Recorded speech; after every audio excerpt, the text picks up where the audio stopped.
What's going on, everybody? I am back, and we are going to be reading The Telltale Heart.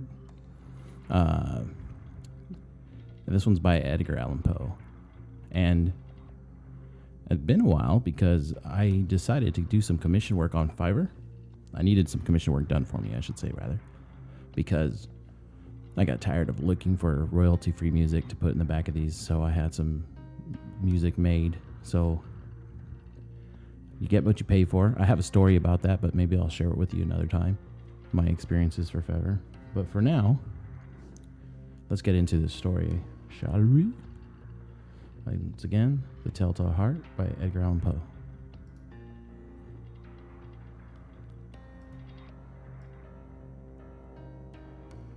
True. Nervous. Very, very dreadfully nervous. I had been and am, but why will you say that I am mad? Disease had sharpened my senses, not destroyed, not dulled them. Above all was the sense of hearing acute. I heard all things in the heaven and in the earth. I heard many things in hell. How, then, am I mad? Hearken, and observe how healthily, how calmly I can tell you the whole story. It is impossible to say how the idea entered my brain, but once conceived, it haunted me day and night. Object there was none. Passion there was none. I loved the old man. He had never wronged me. He had never given me insult. For his gold I had no desire. I think it was his eye. Yes, it was this. He had the eye of a vulture, a pale blue eye with a film over it. Whenever it fell upon me, my blood ran cold, and so by degrees, very gradually, I made up my mind to take the life of the old man, and thus rid myself of the eye forever. Now this is the point. You fancy me mad. Madmen know nothing, but you should have seen me. You should have seen how wisely I proceeded, with what caution, with what foresight, with what dissimulation I went to work. I was never kinder to the old man than during the whole week before I killed him, and every night, about midnight, I turned the latch of his door and opened it, oh so gently. And then, when I had made an opening sufficient for my head, I put in a dark lantern, all closed, that no light shone out, and then I thrust in my head. Oh, you would have laughed to see how cunningly I thrust it in. I moved it slowly, very slowly, so that I might not disturb the old man's sleep. It took me an hour to place my whole head within the opening, so far that I could see him as he lay upon his bed. Ha! Would a madman have been so wise as this? And then, when my head was well in the room, I undid the lantern cautiously, oh, so cautiously, for the highest creaked. I undid it just so much that a single thin ray fell upon the vulture eye. And this I did for 7 long nights, every night, just at midnight. But I found the eye always closed, and so it was impossible to do the work. For it was not the old man who vexed me, but his evil eye. And every morning, when the day broke, I went boldly into the chamber and spoke courageously to him, calling him by name in hearty tone, and inquiring how he had passed the night. So you see, he would have been a very profound old man, indeed, to suspect that every night, just at 12, I looked in upon him while he slept. Upon the 8th night, I was more than usually cautious in opening the door. A watch's minute hand moves more quickly than did mine. Never before that night had I felt the extent of my own powers, of my sagacity. I could scarcely contain my feelings of triumph. To think that there I was, opening the door, little by little, and he not even to dream of my secret deeds or thoughts. I fairly chuckled at the idea, and perhaps he heard me, for he moved on the bed suddenly, as if startled. Now you may think that I drew back, but no. His room was as black as pitch, with a thick darkness. For shutters were closed, fastened through the fear of robbers, and so I knew that he could not see the opening of the door, and I kept pushing it on steadily. I had my head in, and I was about to open the lantern when my thumbs slipped upon the tin fastening, and the old man sprang up in bed, crying out, "Who's there?" I kept quite still and said nothing. For a whole hour I did not move a muscle, and in the meantime I did not hear him lie down. He was still sitting up in the bed listening, just as I have done night after night, hearkening to the death watches in the wall. Presently I heard a slight groan, and I knew it was the groan of mortal terror. It was not a groan of pain or grief. Oh no. It was a low, stifled sound that arises from the bottom of the soul when overcharged with awe. I knew that sound well. Many a night, just at midnight, when all the world slept, it has welled up from my own bosom, deepening, with its dreadful echo, the terrors that distracted me. I say I knew it well.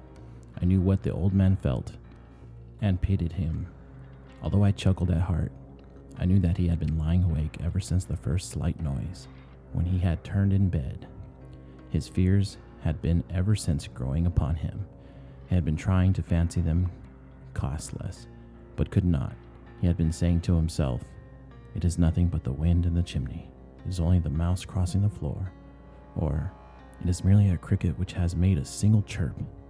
Yes, he had been trying to comfort himself with these suppositions, but he had found all in vain, because death, in approaching him, had stalked with his black shadow before him and enveloped the victim, and it was the mournful influence of the unperceived shadow that caused him to feel, although he neither saw nor heard, to feel the presence of my head within the room. When I had waited a long time, very patiently, without hearing him lie down, I resolved to open a very, very little crevice in the lantern. So I opened it. You cannot imagine how stealthily, until, at length, a simple dim ray, like the thread of the spider, shot from out the crevice and fell upon the vulture eye. It was open, wide open, and I grew furious as I gazed upon it. I saw it with perfect distinctness, all a dull blue, with a hideous veil over it that chilled the very marrow in my bones. But I could see nothing else of the old man's face or person, for I had directed the ray as if by instinct precisely upon the damned spot. And I have not told you that what you mistake for madness is but over acuteness of the sense. Now, I say there came to my ears a low, dull, quick sound, such as a watch makes when enveloped in cotton. I knew that sound well, too. It was the beating of the old man's heart. It increased my fury, as the beating of a drum stimulates the soldier into courage. But even yet I refrained and kept still. I scarcely breathed. I held the lantern motionless. I tried how steadily I could maintain the ray upon the eve. Meantime, the hellish tattoo of the heart increased. It grew quicker and quicker and louder and louder every instant. The old man's terror must have been extreme. It grew louder. I say, louder every moment. Do you mark me well? I have told you that I am nervous. So I am. And now at the dead hour of the night, amid the dreadful silence of that old house, so strange a noise as this excited me to uncontrollable terror.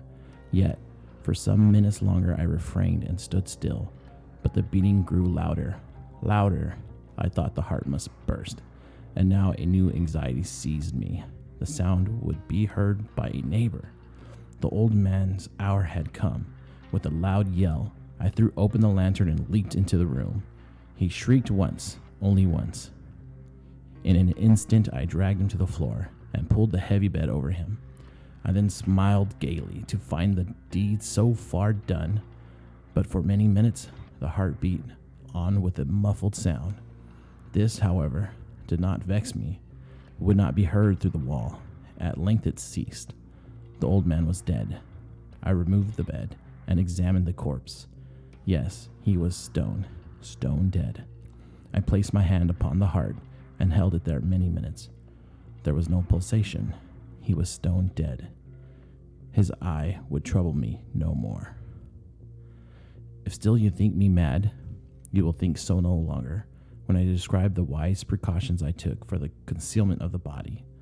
The night waned, and I worked hastily, but in the silence, first of all, I dismembered the corpse. I cut off the head and the arms and the legs. I then took up 3 planks from the flooring of the chamber and deposited all between the scantlings. I then replaced the boards so cleverly, so cunningly, that no human eye, not even this, could have detected anything wrong.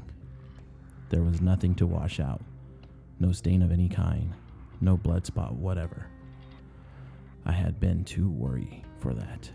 A tub had caught all. Ha! Ha! When I had made an end of these labors, it was 4 o'clock, still dark as midnight. As the bell sounded the hour, there came a knocking at the street door. I went down to open it with a light heart, for what had I now to fear? There entered 3 men who introduced themselves with perfect suavity as officers of the police. A shriek had been heard by a neighbor during the night. Suspicion of foul play had been aroused. Information had been lodged at the police office, and the officers had been deputed to search the premise. I smiled, for what had I to fear? I bade the gentleman welcome. The shriek, I said, was my own in a dream. The old man I mentioned was absent in the country. I took my visitors all over the house. I bade them search well. I led them, at length, to his chamber. I showed them his treasures, secure, undisturbed. In the enthusiasm of my confidence, I brought chairs into the room and desired them here to rest from their fatigues, while I myself, in the wild audacity of my perfect triumph, placed my own seat upon the very spot beneath which reposed the corpse of the victim. The officers were satisfied. My manner had convinced them. I was singularly at ease. They sat, and while I answered cheerfully, they chatted of familiar things. But ere long, I felt myself getting pale and wished them gone. My head ached, and I fancied a ringing in my ears. But still they sat and still chatted. The ringing became more distinct. It continued and became more distinct. I talked more freely to get rid of the feeling, but it continued and gained definiteness, until at length I found that the noise was not within my ears. No doubt I now grew very pale, but I talked more fluently and with a heightened voice, yet the sound increased, and what could I do?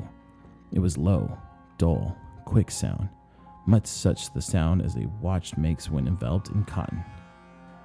I gasped for breath, and yet the officers heard it not. I talked more quickly, more vehemently, but the noise steadily increased. I arose and argued about trifles in a high key and with violent gesticulations, but the noise steadily increased. Why would they not be gone?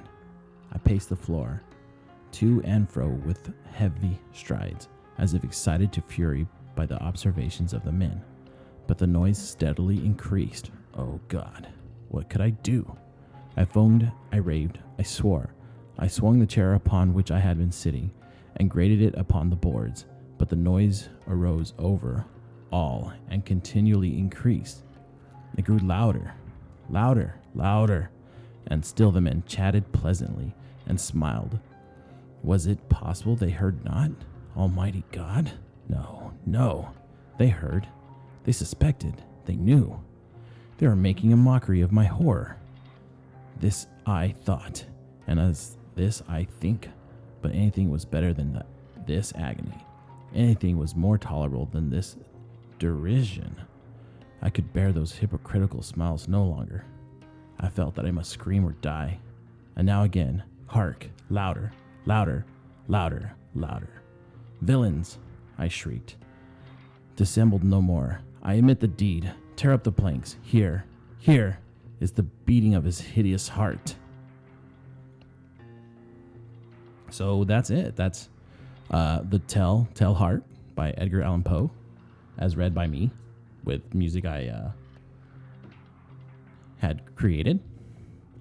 What do you guys think? You guys could always go find this on YouTube and make suggestions for book reads. Right now, I'm kind of focusing on what I'm supposed to be doing for my literature class. But if you guys have suggestions for reads or just, have some critiques, you guys can let me know on my YouTube channel. You can find me under Clouded Jester. It's got a similar logo. And of course, you'll find this podcast on there too when you go to the channel. So that's it, you guys. Once again, stop by my YouTube and make your comments so I know what you guys are thinking. All right? Peace out.